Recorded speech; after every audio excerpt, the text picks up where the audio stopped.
കോട്ടയം തിരുവാതുക്കൽ ഇരട്ട കൊലപാതകത്തിന് പിന്നാലെ കരുതൽ നടപടികളുമായി പോലീസ്. ഒറ്റയ്ക്ക് താമസിക്കുന്നവരുടെയും വയോധികരുടെയും വിവരങ്ങൾ പോലീസ് ശേഖരിക്കും. ഇത്തരമിടങ്ങളിൽ ജനമൈത്രി പോലീസ് കൃത്യമായ ഇടവേളകളിൽ സന്ദർശനം നടത്താനും പദ്ധതിയുണ്ട്. തിരുവാതിക്കലിൽ ഒറ്റയ്ക്ക് താമസിക്കുന്ന ദമ്പതികളാണ് ക്രൂരമായ കൊലക്കിരയായത്. അയൽ വീടുകളിൽ താമസക്കാർ ഉണ്ടായിരുന്നുവെങ്കിലും ആരും അറിഞ്ഞിരുന്നില്ല.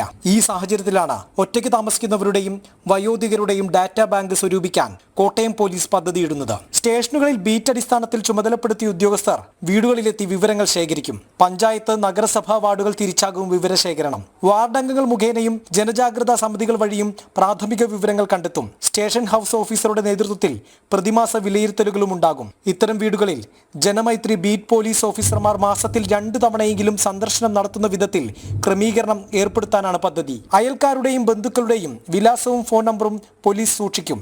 ചികിത്സ തേടുന്ന ഡോക്ടർമാരുടെ വിവരങ്ങളും ശേഖരിക്കും. പ്ലംബർ, ഇലക്ട്രീഷ്യൻ തുടങ്ങി അടിയന്തര സേവനങ്ങൾ നൽകേണ്ടവരുടെ പട്ടികയും പോലീസ് തയ്യാറാക്കി നൽകും. ജില്ലാ പോലീസ് മേധാവി എ ഷാഹുൽ ഹമീദ് നേരിട്ടാണ് പദ്ധതി നിയന്ത്രിക്കുക. എത്രയും വേഗം വിവരശേഖരണം പൂർത്തിയാക്കാനാണ് ലക്ഷ്യമിടുന്നത്.